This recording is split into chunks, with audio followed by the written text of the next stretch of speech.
Hello everybody, this is Dr. Vishal Trivedi from Department of Biosciences and Bioengineering, IIT Guwahati. And what we were discussing about the affinity chromatography. So far we have discussed about the principle as well as how the two counterparts, which is receptor as well as the ligands, are interacting with each other and taking parts, and this particular type of interaction is being exploited in different types of affinity chromatography, which we have discussed, whether it is a bioaffinity chromatography or the pseudo affinity chromatography. In both of these affinity chromatography, the prime requirement of running these affinity chromatography is that you have to have a receptor and then you have to have a cognate ligand. So, let's see that you have a receptor. So, you have the choices of either exploiting the receptor and couple it to the matrix, or you can have the ligand couple it to the matrix. In that case, you will express the receptor along with the protein of interest. Let us imagine that you are going to use the receptor coupled to the matrix. So, which means you are going to couple the receptor to the matrix, and in that case you are going to couple the ligand to the protein of your interest. Both of these events are required specialized operations. So, in this case you are going to use a recombinant DNA technology and you will couple the ligand to the protein of your interest. It could be that you add this ligand onto the N terminus of the protein or to the C terminus of the protein. Similarly, you also have to generate the receptor. The receptor can be generated in different way, and then you have to do coupling reactions to couple this receptor to the matrix. So, today we are going to discuss about how to generate the receptors and how to couple that receptor to the affinity chromatography, so that you will prepare a affinity column to purify the analyte of your choice. And at the end of this lecture, we are also going to discuss how to operate the affinity chromatography columns. So, as I said, the prime requirement of an affinity chromatography is that you should have the flexibility, or you should have the ability to generate the receptor. The receptor molecule present on the matrix can be produced by three methods. One is called genetic engineering, which means you can clone that particular receptor into a bacterial or eukaryotic expression system, and then that will allow you to overexpress this protein into the host, and then you can purify that protein using the different chromatography technique what we have discussed, and that is how you are going to have the receptor of your choice, which you are going to couple to the matrix. The second option is that you are going to have that receptor into the crude extract, and then you will use the chromatography techniques to purify. This is more relevant in those cases where you do not know about the receptor and you want to use that receptor to purify its receptor. So, in those cases you actually know the effect of that particular factor, but you do not know what receptor is governing this particular type of phenomena.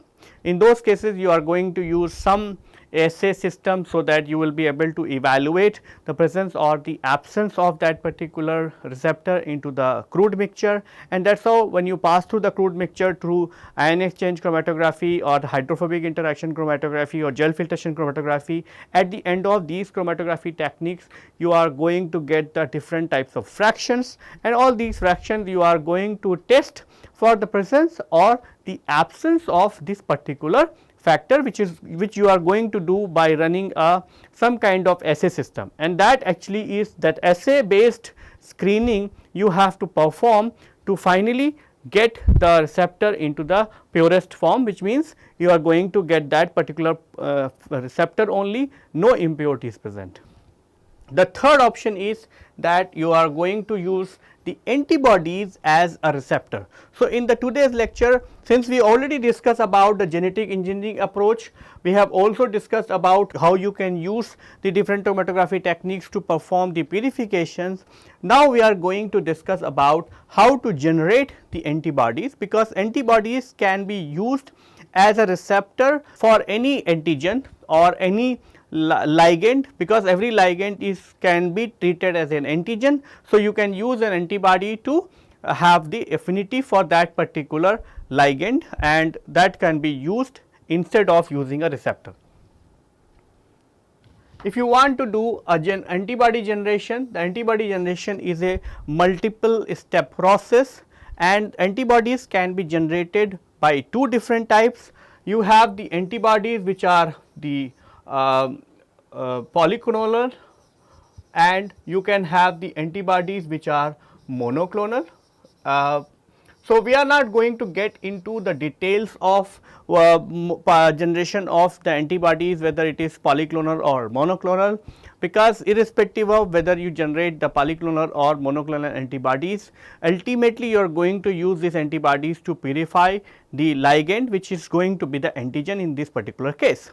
So, what we are going to discuss, just to elaborate you or just to give you an experience how antibody is being generated in a system, we are going to take an example of generating the polyclonal antibodies, and the polyclonal antibodies can be generated in different types of animals. Either you can use the rabbit, or you can use the mice, you can use the goat, and in some time you can also use the donkey as well. So, what are the different steps? In the step 1, because as I said, antibody is going to be generated against an antigen. The antigen is going to be the ligand what you are going to use to purify. So, the first step is that you are going to produce, or you are going to prepare the antigen. That antigen preparation also may require that you clone this particular antigen into a expression system using the recombinant DNA technology, and using that technology you can actually produce the antigen in a large quantity. Once you have produced the antigen, then you are going to generate a immunogen preparation, which means you are going to convert an antigen into the immunogen. Once you have converted the antigen into the immunogen, then you are going to use that immunogen to immunize the animals. Once you immunize the animals, there is a certain steps in which first you are going to do a primary immunizations, and after some time you are going to do a booster immunizations. Once your booster immunization is over, then you will wait some more time, and then you are going to test the presence of antibodies. So, that you are going to do by this, that you are going to test the presence of antibodies in the particular animal, and once you are sure that antibodies are being generated, then you are going to bleed the animals, and you can have the different sites through which you can actually withdraw the blood from that particular animal. So, and once you are going to bleed the animal, you are going to also prepare the serum from the blood, and once you prepare the serum, you can actually purify the antibodies from that particular serum, because serum is going to have the collection of antibodies which animal is producing for the defense against the infectious organism which he may be encountering while you are doing the antibody generation. On the other hand, it may also going to have the antibodies which you are generating against this particular antigen. So, that is why the antibody generation is a multi-step process, and it is a very tedious as well as the long procedure. On average, the general antibody generation in a rabbit or a mouse approximately takes 3 months to prepare the antibody of a high titer, and during this 3 months you have to keep the animal under the aseptic condition, so that you will be able to generate the antibodies against your antigen compared to the animal is going to generate the antibodies against the infectious organisms. So, let us see and discuss each and every individual steps in a more detail. So, first step is that you are going to prepare the antigen. The antigen which is required for the development of polyclonal antibody is approximately 2 milligrams. See, this depends on the animal what you are going to use. The 2 milligram what I have given is the amount which you need for a rabbit, but you can use the mice, then the requirement may be lesser, but consequently you are going to get the less amount of blood. So, the amount of antibodies or also you are going to get.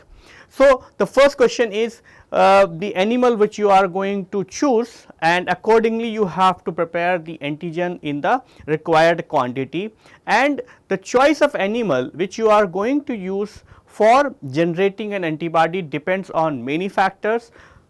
Number 1, the source of antigen, and the animal should be of distant relatives, which means if suppose we are getting a antigen from the human, then it is advisable that you use the some animal which is having the less homology to the humans.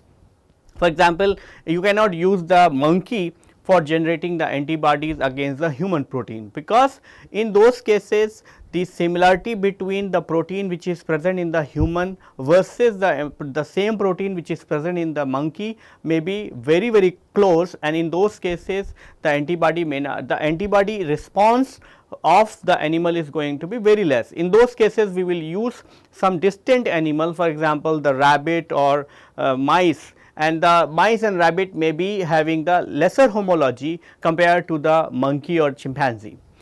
The other option is what is the amount of antibody you required. For example, rabbit will give you the antibodies in the range of mLs, like 10 ml, 20 ml, 30 ml, whereas the mice will give you the antibodies in the range of 1 to 5 ml. Okay. That is the maximum what you get from the individual mice. Similarly, you will get large quantities of antibodies from the bigger animals like goat or donkey or like. So, it depends what is the application or what is the downstream applications. If the downstream application is only to purify some antigen, then you can use the rabbit or mice, but if it is downstream application is that you are going to use these antibodies for generating the some vaccine, or suppose you are going to use these antibodies for passive immunizations, or suppose you are going to use these antibodies for the large scale vaccine production or diagnostic purposes. In those cases you are going to use the bigger animals like goat, donkey, or in some cases we are also going to use the horse. If you remember, or if you might have this notes, that the most of the antibodies which people develop against the cobra venom or some of the toxins, that all are developed in a horse, because the horse has a very high strength of withstanding that particular toxic chemical or toxic protein. The second thing is the horse is going to give you a large quantity of antibodies, and most of these toxicant proteins, the production of the antibodies which you are going to use as a passive immunization or the protection against the cobra bites, you require the large quantity of these antibodies. So, it is required, antigen is required for the multiple injection to induce the robust immune response. Antigen preparation of antigen has following steps. Number 1, you are going to produce the antigen. So, you are going to use either a recombinant DNA technology, or you will use the conventional chromatography techniques to purify the antigen of your interest. Then you are going to do a isolation of antigens, because at the end of recombinant DNA technology it will give you the protein, and that protein has to be isolated from the gel. So, there are two different approach what you have to use to isolate the antigen from the E. coli overexpressing cells. You can use the purification of antigen under the native conditions. In those cases you can overexpress the protein in the E. coli, that will be going to overexpress, and then you can use the ion exchange, hydrophobic or gel filtration chromatography, and that will give you the large quantity purified protein in a native conditions. The other option is that you can do isolation of antigen under denaturating conditions. In though you use these options when suppose you are overexpressing the protein in E. coli, but the protein is not present in the soluble fraction, whereas the protein is present in the insoluble or the pellet fractions, and in those cases you cannot use any of these conventional chromatography to purify the protein, and in that case you will use the other approach, that you will purify the antigen from under the denaturating conditions. So, what you are going to do is you are going to run the protein on to the SDS page. So, what will happen is the protein is going to run on the SDS page, and on the gel you are going to have your protein of interest, and once you have identified that this is my protein of interest, what you are going to do, you are going to cut the gel, and that gel you will put into the dialysis bag, which you are going to tie up from the both the ends, and your gel is, so your protein is present inside the gel block, and then what you are going to do is you are going to put this gel block into a horizontal gel apparatus, and then you are going to do electrophoresis. As soon as you will do the electrophoresis, what will happen is that the protein which is present in this particular block will start migrating towards the positive electrode, because the protein what you have in the SDS page is going to be negatively charged. So, it will start migrating towards the positive side, because your protein is tied up in a dialysis bag. The protein will migrate, and eventually the protein will present into the dialysis bag, because it cannot come out from the dialysis bag, because the size of dialysis bag would be somewhere around 10 kDa, and your protein is probably going to be bigger than that. So, it will migrate, it will come out from the gel block, and that is how it will going to come into your solution, and you can collect these solutions simply by precipitations, and then you can use this particular protein for the as an antigen into the for developing the antibodies, and this whole process is called as the electroelution, where you are using actually the electric field or the electrophoresis to elute the protein from the gel block. Now, once you have this protein, you can use this protein as an antigen for antibody production. Now, once you have isolated or produced the antigen, you have the second step is that you have to convert that antigen into the immunogen. Preparation of immunogen. So, for the preparation of immunogen you are going to prepare and inject into the animal for antibody production in two subsequent steps, the primary injections and the secondary injections. And this is almost as similar to when you are taking your babies for vaccinations. You might have noticed that we take some of the vaccines, the doctor is giving the vaccines for on multiple occasions. So, what happen is that in single injection is not causing a robust immune response, so that the cells will be present. So, the B cell what you are going to produce will convert into the memory cell, and that is why we will do the multiple injections, and that is how some of the B cell get converted or matured into the memory cells, and that is how those memory cells will get into the spleen, or memory cells get that memory gets stored into the system, and then once the new immunogen comes or new antigen comes, those memory cells start producing the antibodies. We do exactly the same, but here the things are very different, that you are going to do a primary injections and the secondary injection. The difference between a primary immunogen and the secondary immunogen is that the primary immunogen is being prepared in a complete adjuvants, and the secondary injections or the booster injections are prepared in a incomplete adjuvants. So, what you do is you take the 100 microliter of antigen, which is approximately going to be 100 to 150 microgram, and then you mix it with the equal volume of fluents incomplete adjuvants or the complete adjuvant to a final volume of 200 microliter.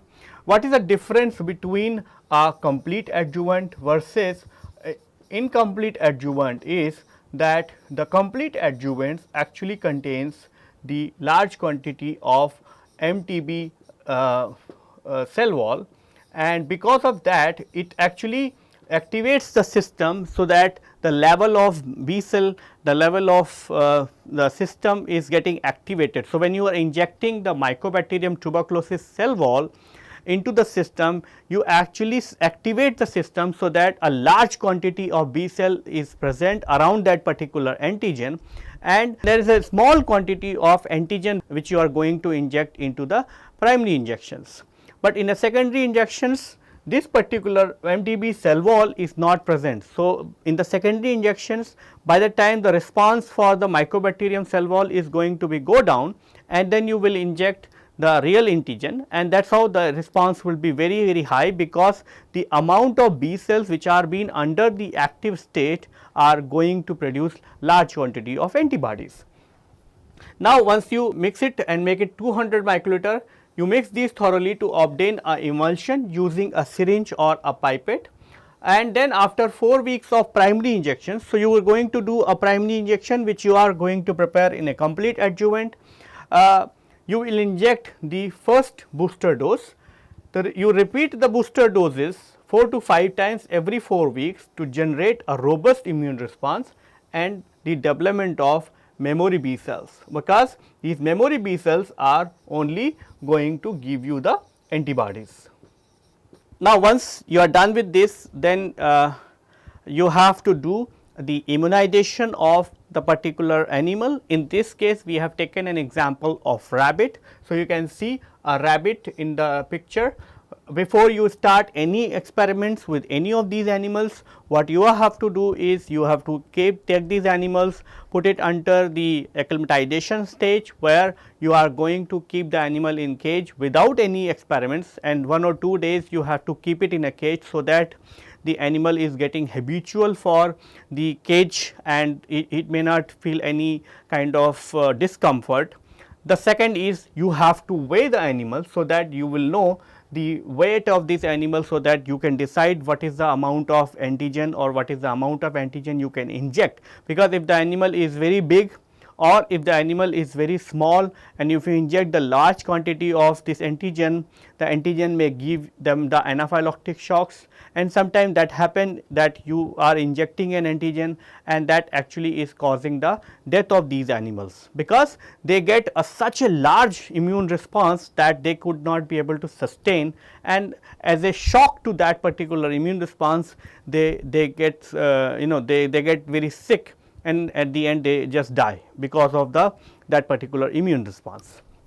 Now, once you are prepared with the immunogen, then you have to do the in vivo immunization of the rabbit.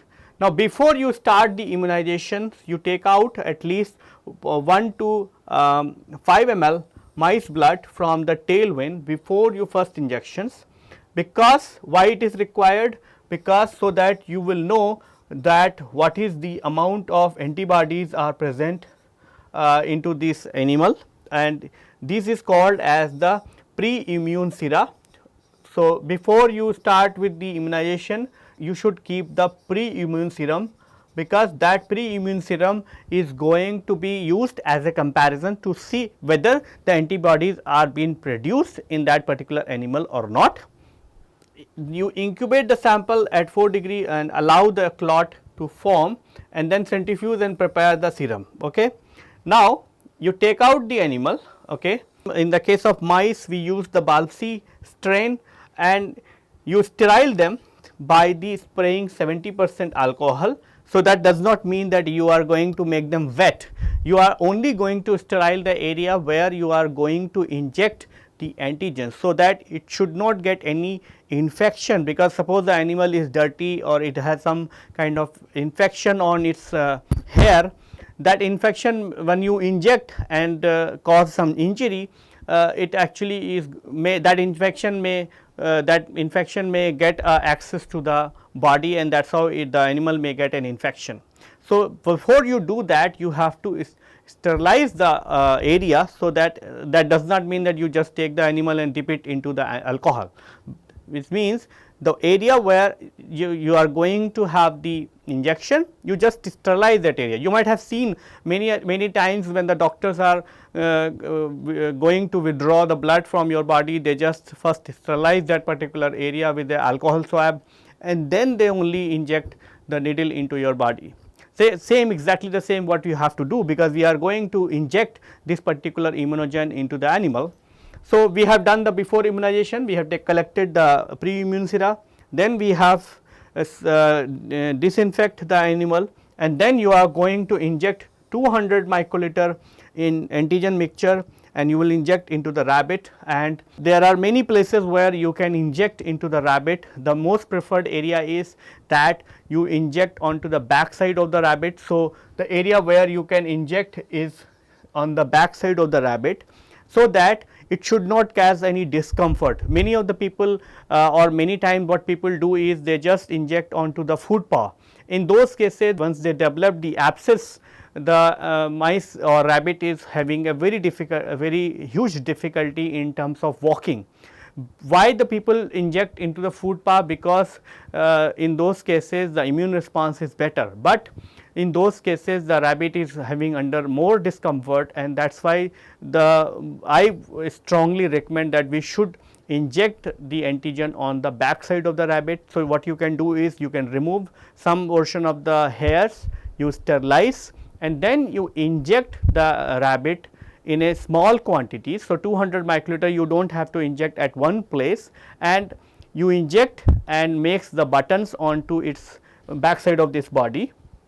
And so, during this injection process you use a helper to hold the rabbit, or you can use a restraint device to hold the rabbit, because the whole rabbit is going to have the pain because you are injecting a particular type of antigen, and so that is why you need somebody to hold the rabbit. So, while you holding the rabbit, you should be very careful that you should not hold it very strongly, otherwise the rabbit may die, or sometimes you can use the restraint devices. The restraint devices are nothing but a small cage where you can just keep the rabbit, so that rabbit would not be able to move, and then you can inject the particular type of antigen. Mostly you inject the antigen on the back side of the rabbit in the form of a button, which means when you inject, like suppose if you are injecting through a needle, you inject and form a button like this, and then you take out your needle, you inject again, make a rabbit button, then you inject again, make a bat. So, suppose you have collected some area on the back side. So, instead of injecting everything in one place, what you do is you just spread that particular volume onto a larger area, so that the antigen absorption from that particular area should be quick, and that should cause the better immune response and better antibody production. Then once you are done with the primary injection, you are going to do a booster injections. In the booster injections, what you do is you combine the 100 microliter of antigen, which is 100 to 150 microgram, with the equal volume of fluids incomplete adjuvant to a final volume of 200 microliter. Mix thoroughly to obtain the emulsion using a syringe or pipettes. After 4 weeks of injection, inject first booster dose. Repeat the booster doses 4 to 5 times, and that will cause a robust immune response and development of memory B cells. Now, once you have sure that the sufficient time is being passed, you have given the sufficient number of booster doses, then you can just take out small amount of blood and you can test the presence of antibodies. So, then you will determine the antibody titer. You take out a 5 to 10 ml rabbit blood from the ear vein. So, I do not know whether you have ever noticed a rabbit, but the rabbit has a very thick vein onto the back side of the ear, and that vein can be used to draw the blood from the rabbit without causing any discomfort or without causing any problem. You incubate the sample at 4 degree and allow the blood to clot. Then once the blood is clot, you centrifuge and you collect the serum and determine the antibody by a indirect ELISA. That we can discuss, or once if you do not understand, then you can actually discuss with me when I will be available in person, or you can go through some of the YouTube videos and you will know that how to perform the indirect ELISA. Once you are sure that the antibody is being generated, then you can do the collections of blood. You take out 20 to 30 ml, even 50 ml blood from the ear vein, and can be collected. If you require a very large quantity of blood, then you can also collect the blood from the cardiac rupture, but in those cases it will be a terminal treatment, and the cardiac, if you do a cardiac rupture, which means you are going to rupture the heart and take out the blood, then in those cases it is going to be a terminal procedure and the animal may not be survived afterwards, and it may not be available for another round of booster doses and for antibody production. So, that is why for the larger animals like rabbit or goat or sheep, people are not doing the cardiac puncture, but for smaller animals like mice, people are doing the cardiac rupture, and that is how they are collecting as much as blood possible from the animal. Incubate the samples at 4 degree and allow the blood to clot, to centrifuge the sample, and that is how you are going to get the large quantity of serum. Again, you can determine the level of antibodies using the indirect ELISA. So, now once the antibodies is being generated, you can couple these antibodies or couple the other receptor what you have generated through recombinant DNA technology or through the following the conventional purification system. You have to couple these particular receptors to the matrix, so that your column is ready for purifications.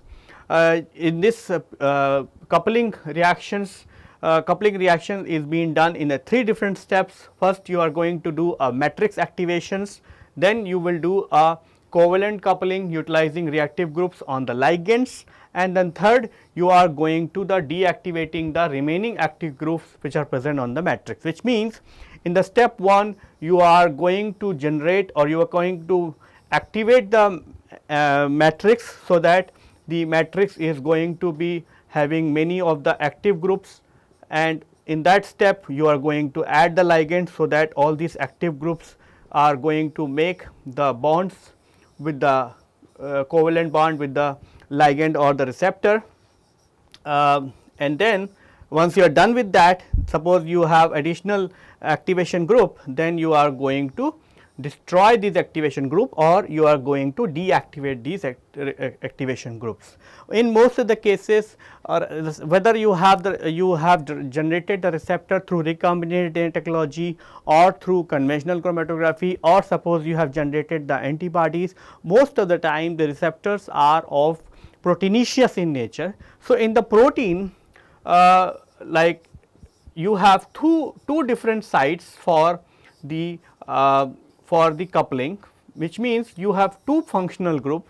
One is the N terminus amino group, and on the C terminus you have the carboxyl group, which means you have the NH4 plus as a functional group which you can use for coupling, or you can have the CO minus carboxyl group which you can use. So, that is why once the matrix is activated, people are activating those functional groups which are either being directed towards the amino groups or which are directed towards the carboxyl group, and these are the only 2 options exist to couple your receptor to the matrix. So, let us see, we have 3 different types of coupling reaction which people can do to couple the ligands with the matrix. So, first is epichlorohydrin mediated receptor coupling. So, in the epichlorohydrin mediated receptor coupling actually is more suitable for the polysaccharide matrix, and what will happen is that epichlorohydrin activates the polysaccharide matrix by adding a oxygen group with a 3 carbon alcohol group spacer arm, and so that is what the activated matrix is being prepared. Once you incubate the polysaccharide matrix with the epichlorohydrin, and activated matrix reacts with the receptor containing primary amine or the thiol groups. So, apart from the minus NH2, you can also have the thiol groups which can also react with the activated matrix, and once you are and then at the end what will happen is the receptors are coupled to the matrix by a thioester or a secondary amine linkage.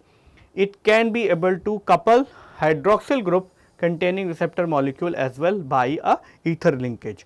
So, when you are using the epichlorohydrin as an activating agent, you are actually activating the mostly the polysaccharide matrix, and activate that will allow the addition of the primary amine containing proteins or the thiol groups containing proteins, or you can sometime use the hydroxyl group containing proteins as well for linkage. The second is the carbamide mediated receptor couplings. In the carbamide reagents are reacting with the matrix containing carboxyl group to form the isourea ester. The activated matrix is then allowed to react with the receptor molecule containing carboxyl or free amino group. So, when you have the polysaccharide matrix, it reacts with the carbamide groups, and as a result it will form the isourea ester. This isourea ester then reacts with the receptor containing primary amine, or it can also react with the receptor containing carboxyl group, and both are depending on and then you are actually going to have the coupling of the protein or the receptor to the matrix, and that is how your affinity matrix is ready, and this is going to be the byproduct which is being to be released. Receptors are coupled to the matrix by a secondary amine linkage. Now, let us see how to operate the affinity chromatography columns. So, in a affinity chromatography column operations, mostly you have the 3 or 4 multiple steps. These are the general steps which we are going to discuss. In a subsequent lecture, we are also going to discuss about the specific steps which you are going to do. So, in a generalized reactions, how you are going to operate the affinity chromatography is that first step you are going to do the equilibration of column. So, once you have prepared the affinity chromatography, you are going to pack the column into a tube, and then you are going to equilibrate that with a buffer containing high salt. So, this is, remember that the affinity is very exclusive. So, it is ligand versus receptor. So, that is why if you keep a high salt, the high enough so that we will disrupt the non-specific interaction, but it should not be that high that it is going to disrupt the interaction between the ligand and protein or ligand and receptors. So, you keep the high salt so that you will destroy the non-specific interaction, so that protein will not, other proteins will not react with the matrix, it will also react with only with the receptor which is present on the matrix. So, you will keep mostly 0.5 ml 0.5 molar NaCl to reduce the non-specific interaction of protein with the analyte.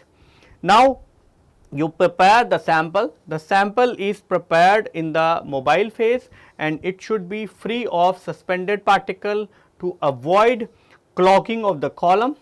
The most recommended method to apply the sample is to inject the sample with a syringe. So, you have prepared the affinity column, now you have prepared the sample, now you can apply the sample. After the applying the sample, you are going to have a washing step, which means you can wash these columns with a very high buffer, or you can have the buffer which contains very high salt, so that it should not break the interaction between the receptor and ligand, but it is good enough to wash away all the protein which are being non-specifically adhered to the matrix. The third is so once you have done that, the receptor and ligand complexes are going to form, and they are the only thing will be present. Then you can do a elution step. In the elution step, you have the many ways to elute the analyte from the affinity column. You can increase the concentration of the counter ligand, which means the ligand which is you are using and the protein which is being overexpressed along with that particular ligand, you can use that particular ligand alone in an increased quantity. So, what will happen is that ligand will compete with the ligand which is bound to the matrix through receptor, and as a result, because you will increase the more and more amount of ligand, the receptor will prefer to bind this free ligand instead of the ligand which is bound to your protein, and as a result the protein is going to be released from the sample. You can change the pH or the or the polarity of the mobile phase. as you remember, the receptor ligand interaction is being controlled by the electrostatic interactions, van der Waals, hydrogen bonding and salt bridge interactions. All these interactions depends on the ionization of the different groups which are present on the receptor as well as the ligand. So, if you change the pH or if you change the polarity of your elution buffer, you could be able to modulate these interaction, and as a result the receptor may have the lesser affinity for the ligand, and that is how it will release the ligand. At the end, if any of these methods are not good enough to give you the desired, you can use a detergent or the chromatographic salt to particularly denature the receptor to reduce the affinity of the bound ligand. One of the so, if you remember, we have also discussed that the 3-dimensional conformation of the receptor as well as the ligand is very important for them to form the electrostatic, hydrophobic as well as the other kind of interactions. So, if you destroy the 3-dimensional interaction or 3-dimensional structure of the receptor by applying a detergent or the chromatographic salt. Chromatographic salt means either you use the urea or you use the gonadinium hydrochloride, you will going to destroy the 3-dimensional structure of these receptors, and as a result once the structure is collapsed for the receptor, it is going to release the ligand, and along with the ligand your protein of interest is also going to be eluted from the column. So, now once you have eluted the protein, you can actually check the protein purification onto the SDS page, and after that you have to do a column regeneration. So, after the elution of analyte, the affinity chromatography requires a regeneration steps to use it for the next time. Column is washed with 6 molar urea or gonadinium hydrochloride to remove the all non-specifically bound proteins. The column is then equilibrated with the mobile phase to regenerate the column. In case you are not interested to use it again next day or in the same week, you can store the column in 4 degree in the presence of 20% alcohol containing the 0.05% sodium azide. Now, if you follow this particular purification using a detector system, what you will see is that you have injected the sample and then you have done a washing step, and after that you are going to see the elution of your protein in a different concentration of ligand. And what will happen is once you put the, so once you do the washing, you are going to see a non-specific protein coming out from the column. After that, once you are sure that all the protein is being, all non-specific protein is being eluted, then you are going to put the elution buffer, and then you will see a single peak of the protein is coming out from the column.